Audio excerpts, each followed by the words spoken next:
अस्सलाम वालेकुम दोस्तों, मैं हूं शाहिद हुसैन। उम्मीद करता हूं सब खैरियत से होंगे। मेरा यूट्यूब चैनल और फेसबुक पेज देख रहे हैं, साथ में टिकटॉक भी आप यकीनन देखना चाहें तो देख सकते हैं। टिकटॉक पे भी सेम वीडियो जो है वो अपलोड होती है।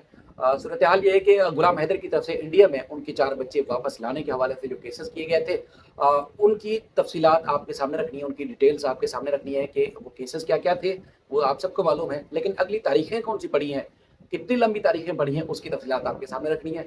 आप सुनेंगे, आपको यकीनन जो आप हमदर्दी रखते हैं गुलाम हैदर के साथ और चाहते हैं कि उनको फौरी इंसाफ मिले, इंसाफ कैसे मिलेगा वो भी इस वीडियो के बाद आप अंदाज़ा लगा सकते हैं कि कितना लंबा इंतज़ार करना पड़ सकता है। 4 केसेस की जो डिटेल है, उनकी डेट्स हमें पता चली हैं, जो कि इंडिया में दायर किए गए थे, जिसमें यूपी और हरियाणा में। उनमें 4 केसेस में जिसमें ख़ास तौर पर चाहे वो इल्लीगल शादी थी, बच्चों का एक चाइल्ड अब्यूज़ था, या फिर उसके बाद फिर जो मुख्तलिफ धाराएँ, यानी कि जो और क्राइम हो रहे हैं, क्राइम पे क्राइम हो रहे हैं, उनके साथ-साथ लप्पू, एपी सिंह और इन दीगर के खिलाफ जो डिफेमेशन का सूट दायर किया गया था, वो केसेस जो है वो इल्तवा का शिकार हैं, उनकी लंबी तारीखें बढ़ी हैं। अब मामला ये है कि मोहम्मद मलिक साहब मुसलसल इस केसेस को फॉलो कर रहे हैं, जो हमें अपडेट्स और जो डिटेल्स वहाँ से पता चलती रहती हैं। लेकिन तारीखें, जो डेट्स हैं केसेस की, वो हैरान कुन एक तवील अरसे की है। यानी कि हमारे कोर्ट्स में, हमारे यहाँ अगर हम बात करें, यहाँ पर भी लाखों केसेस इल्तवा का शिकार हैं, लेकिन इस तरह की जो सिचुएशन है, वो देखने में नहीं आती। मिसाल के तौर पर ये कंपल्सरी हो गया है कि अगर कोई भी किसी भी तरह लंबी तारीख लेने चाहे तो उसको लंबी तारीख नहीं मिलेगी किसी भी वजह से।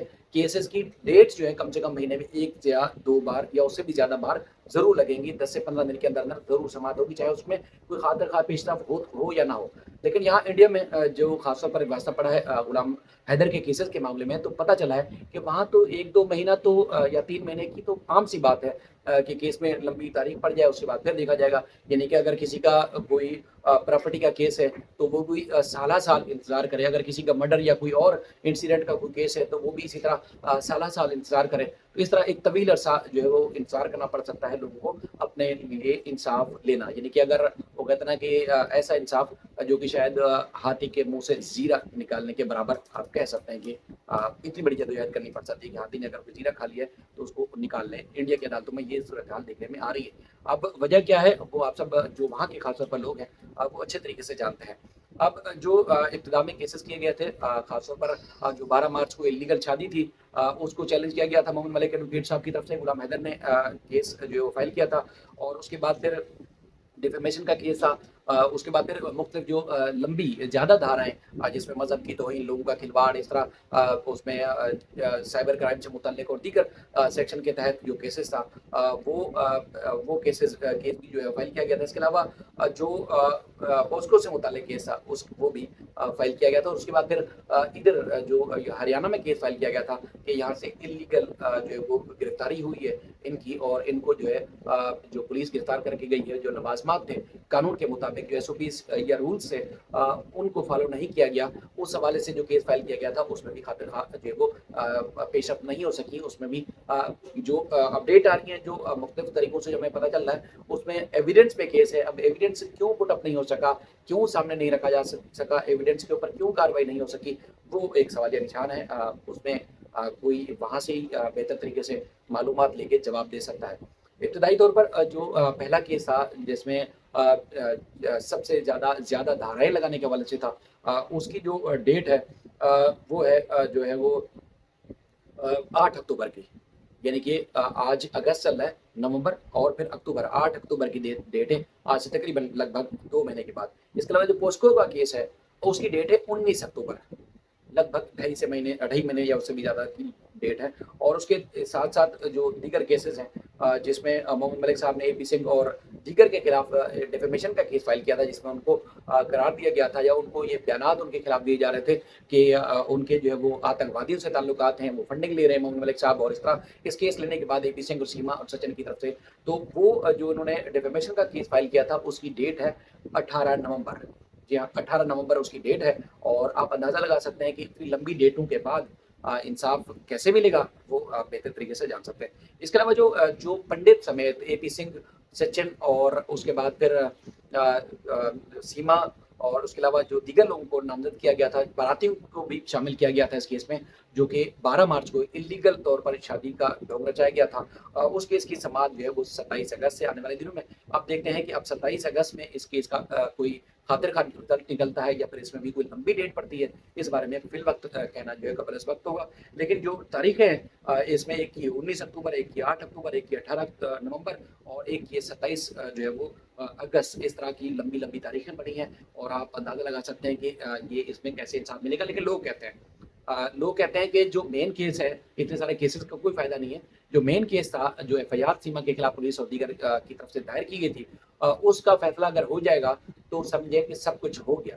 تو اس کیس کا اب تک چالان چارج شیٹ نہیں پیش کی گئی، تو آپ اندازہ لگا سکتے ہیں کہ اس میں بھی کیسے توقع کی جا سکتی ہے یا اس پہ بھی کیسے یقین رکھا جا سکتا ہے کہ وہ کیس بھی جلدی جو ہے وہ عدالت میں آئے گا، کارروائی شروع ہوگی اور اس کے بعد پھر وہ کیس آگے چل پڑے گا، اور اس کے بعد پھر اگر جرم ثابت ہونا ہے یا کورٹ فیصلہ کرتی ہے کہ انلیگل انٹری ہے تو اس کو ڈیپورٹ کیا جائے، اس حوالے سے بھی فیصلہ آنا باقی ہے۔ معاملہ یہ ہے کہ یہ تو رہے وہ کیس۔ اب لوگ سوال کرتے ہیں چارج شیٹ کیا چیز ہے، چارجز یا چالان کیا چیز ہوتی ہے، لوگوں کو نہیں پتا۔ ایف آئی آر اگر کوئی پولیس کسی کے خلاف بھی درج کرتی ہے، اس میں مختلف قسم کے ایلیگیشنز، الزامات ان کے اوپر ہوتے ہیں، الزامات ہوتے ہیں کہ آپ نے یہ کرائم کیا، یہ کرائم کیا، یہ کرائم کیا۔ اس کے بعد پھر ایف آئی آر کے بعد پولیس انویسٹیگیٹ کرتی ہے، اپنے ایویڈنس، شواہد، ثبوت جمع کرتی ہے اور اس کے بعد پھر ایک پروگریس رپورٹ یا چارج شیٹ یا چالان جو ہے پیش کرتی ہے۔ اس میں انٹرم چالان یا انٹرم جو ہے وہ ڈاکومنٹس بھی پہلے بھی اور بعد میں بھی جمع کرائے جا سکتے ہیں، لیکن حتمی جو ہے وہ ایک چارج شیٹ یا اس کے بعد پھر اس کے چالان جو ہے اس ملزم کے خلاف پیش کیا جاتا ہے کہ اس نے اس کرائم یا ان دھاراؤں کی خلاف ورزی کی، ان سیکشنز کی خلاف ورزی کی، لہٰذا اس کے اوپر یہ جرم بنتا ہے، یہ گواہ ہے اور یہ ثبوت ہیں اور اس کے اوپر جو ہے کیس چلایا جائے۔ عدالت میں جب یہ پولیس انویسٹیگیشن کے ادارے جب لے جاتے ہیں تو اس کے بعد عدالت پھر اپنا کام شروع کرتی ہے۔ اس کے بعد پھر پہلے جو سب سے پہلا کام ہوتا ہے وہ چارج شیٹ کو منظور کرنا ہے یا اس کو ریجیکٹ کرنا ہے، ایکسیپٹ کرنا ہے یا ریجیکٹ کرنا ہے، اس حوالے سے ایک تو عدالت فیصلہ کرتی ہے۔ اگر یہ ایکسیپٹ ہو جاتا ہے تو اس کے بعد پھر ملزمان کو جو ہے وہ نوٹس کیے جاتے ہیں، سمن جاری کیے جاتے ہیں اور اس کے بعد پھر ملزمان جب پیش ہوتے ہیں تو اس کے بعد پھر ان کے اوپر چارج فریم کا ایک ان کو ڈیٹ دی جاتی ہے، اس کی کاپی سپلائی ہونے کے بعد چارج شیٹ کی اور دیگر جو ڈاکومنٹس ہیں کیس سے متعلق ان کی جو کاپی سپلائی کی جاتی ہے، اس کے بعد پھر یہ کیس آگے بڑھتا ہے۔ لیکن یہاں صورتحال یہ ہے کہ چارج فریم تو دور کی بات ہے، چارج فریم ہوگا اور اس کے بعد پھر مزید ایویڈنس اور جو پولیس نے ایویڈنس کلیکٹ کیے ہوں گے وہ ایویڈنس کے سے متعلق جو ہے وہ عدالت کو آگاہ کرے گی۔ لیکن وہ مرحلہ تو اب شروع ہونے کا دور دور تک کہیں چانس نظر نہیں آ رہا، اس کا کہیں نام و نشان نہیں نظر آ رہا۔ تو اس لیے لوگ بے حد پریشان ہیں کہ اس معاملے کو کیسے دیکھا جائے کہ ایک تو لمبی تاریخیں بڑھ رہی ہیں اور دوسرا یہ ہے کہ جو دعوے ہیں جو ایک کہا جاتا ہے کہ عدالت کے اوپر یقین رکھیں، عدالت جو ہے انصاف فراہم کرے گی۔ مسئلہ یہ ہے کہ عدالت پہ تو بھروسہ ہے لیکن جن کے ہاتھ میں کیس ہے شاید ان کے اوپر کسی کو بھروسہ نہیں ہے، کیونکہ انہوں نے جس طرح کیس میں تاخیری حربے استعمال کیے ہیں، جس طرح کیس کو ایک طوالت دی ہے، ایک لمبا کھینچا ہے، اس کی کہیں شاید مثال ملتی ہو۔ باقی سچویشن یہ ہے کہ جو این سی پی سی آر والا معاملہ تھا اس میں محمد ملک صاحب نے آپ کو اپڈیٹ دی تھی کہ وہ معاملہ ڈسپوز آف کر دیا گیا۔ پاکستان کی گورنمنٹ نے جو ایکشن لیا تھا اس حوالے سے بھی اب تک جو ہے وہ وہاں سے جو ہمیں اطلاعات ملی کوئی خاطر خواہ اپڈیٹ نہیں آ سکی ہیں۔ اب دیکھتے ہیں کہ حکومت اپنی سطح پر کوئی کارروائی کرتی ہے یا پھر عدالتوں سے کے محاذ سے غلام حیدر جو یہ جیل کر آتے ہیں، یہ اب آنے والا وقت بتائے گا۔ اب یہ ڈیٹس کے حوالے سے خاص طور پر آپ خود اندازہ لگا سکتے ہیں کیا اگلی ڈیٹ پہ جو کیسز ہیں اس میں بھی بیشتر ایسے کیسز ہیں جس میں ایویڈنس پیش کرنے ہیں غلام حیدر کے وکیل کی طرف سے۔